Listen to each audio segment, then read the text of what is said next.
Olá, pessoal. Essa questão diz respeito a bombas, mais especificamente a questão de cavitação com NPSH. A questão diz o seguinte: a bomba mostrada no esquema tem uma curva de NPSH requerido dada pela equação que vocês estão vendo aí em vermelho. O NPSH requerido em metros e a vazão em metros cúbicos por segundo.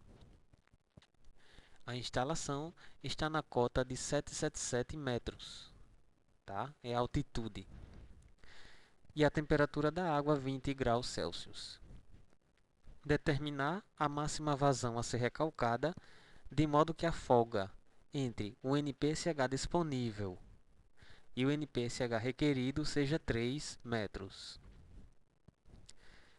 Temos as peças aí na sucção, uma válvula de pé com crivo, uma curva 90 RD igual a 1, o diâmetro de 4 polegadas ou 10 centímetros e utilize a equação de Haase-Williams, com um erro aqui na escrita, desculpem, para um material metálico cujo coeficiente de resistência então é 140. Vamos lá. Bom, geralmente o NPSH requerido, que é fornecido pelo fabricante da bomba e é dado em tabelas ou gráficos, mas na verdade é mais gráficos, né? Mas nessa questão ele deu em formato de uma curva, uma equação que vocês estão vendo aí. Para 20 graus Celsius, né, nós temos a pressão de vapor de 2.335 pascais. Tabelado, ou seja, para cada temperatura a gente tem uma pressão de vapor. O que é que a gente vai trabalhar aí? Vai trabalhar o risco ou não de haver cavitação. Então, o NPSH disponível é uma energia que, que vai ser ou não, vai suprir ou não o NPSH requerido. O NPSH requerido é uma energia da bomba que a bomba necessita para que não ocorra, que tem que ser satisfeita, ou seja, requerida, que tem que ser satisfeita para não haver o que? Cavitação, ou seja, para que a pressão na entrada da bomba, do eixo aqui do rotor, tá? Que é para que a pressão não atinja o nível da pressão de vapor. E aí não haver o risco de cavitação, certo? Bom, a equação de NPSH disponível é uma equação que tem alguns fatores, algumas variáveis. Uma delas é a pressão de vapor. Na verdade, a carga de pressão de vapor, ou seja, a pressão de vapor dividido pelo gama, pelo peso específico da água. Isso dá em torno aí para 20 graus Celsius de 24 centímetros.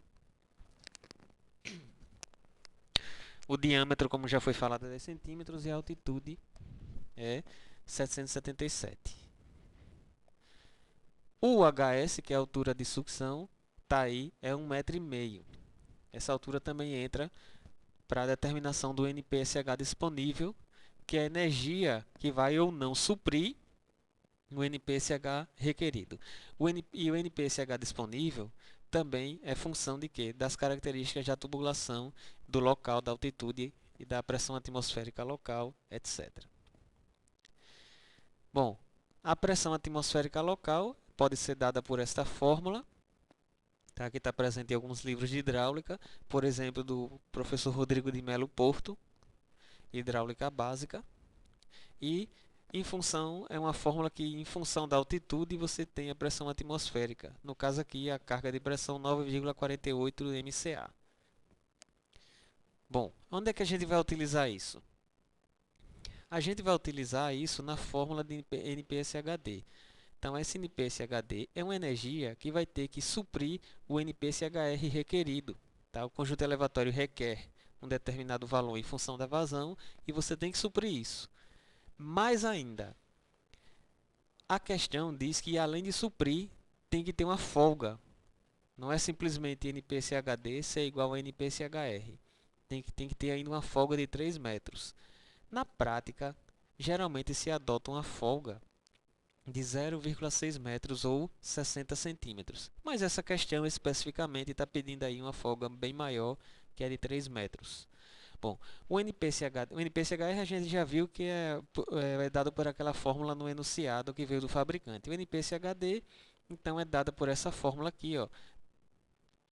Carga de pressão atmosférica menos a altura de sucção, a pressão de vapor e a perda de carga total na sucção. Então, a gente tem que calcular a perda de carga total na sucção, tá?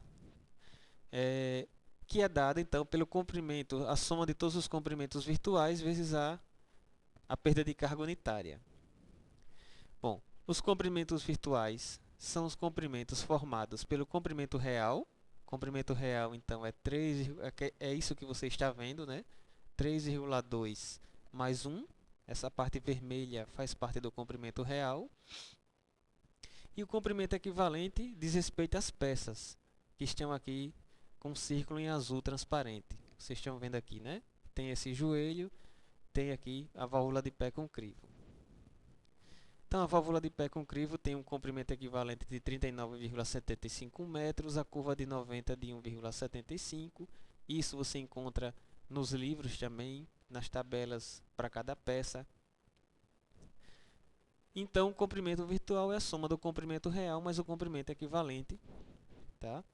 O comprimento real é 4,20 metros, em vermelho aí novamente, e o comprimento equivalente é a soma dos comprimentos equivalentes de cada peça, dando o comprimento virtual de 45,7.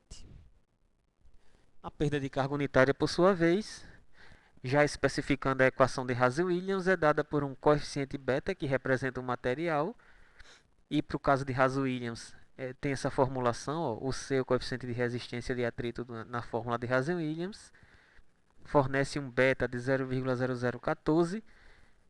Então é beta que é elevado a 1,85 e diâmetro é elevado a 4,87. O diâmetro é 10 centímetros ou 4 polegadas, de forma que você fica aqui com a perda de carga unitária em função da vazão. Vamos multiplicar então esse valor 84,53, que é 1,85, pelo LV, tá? Pelo LV, para a gente obter a expressão da perda de carga total e jogar aqui na equação do NPCHD. Daqui passar para a equação de cima, a primeira aqui do slide, e aí, como a incógnita vai ser o Q, é justamente o que a gente quer, certo? Retomando então, multiplica-se o J 84,53, que é 1,85 vezes o LV, dá então como resultado 3.863,02 vezes Q elevado a 1,85. Voltamos para a equação do NPCHD, já tínhamos calculado a pressão atmosférica, né, sobre gama, a carga de pressão atmosférica, a carga de pressão de vapor para 20 graus Celsius, o HS de 1,5 e agora o ΔH TS, que é a perda de carga total na sucção. E aí montamos aí a equação do NPCHD e logo em seguida a gente então coloca aonde a gente quer, ou seja, o NPCHD tem que satisfazer o NPSH requerido mais uma folga de 3 metros. Tá? Então o NPCHD está todo aqui, ó. O NPCHR igual a 3. Fazendo aqui umas continhas, ainda chegamos nesse ponto aqui. E depois, substituindo o NPCHR pela sua fórmula, fica então a vazão como incógnita. Tá? Só vendo aqui também, ó, preste atenção que o 3 foi passado para esse lado, né? Ficou só o NPCHR para cá, para o lado direito. E aí substituímos então a fórmula dele que foi dada pela questão. Como ficou então a equação com Q como incógnita, resolvemos a equação e aí você precisa de alguma calculadora, algum método que resolva uma equação que não é parabólica, é perto da parabólica e aí você descobre a vazão que é o que ele quer, tá bom?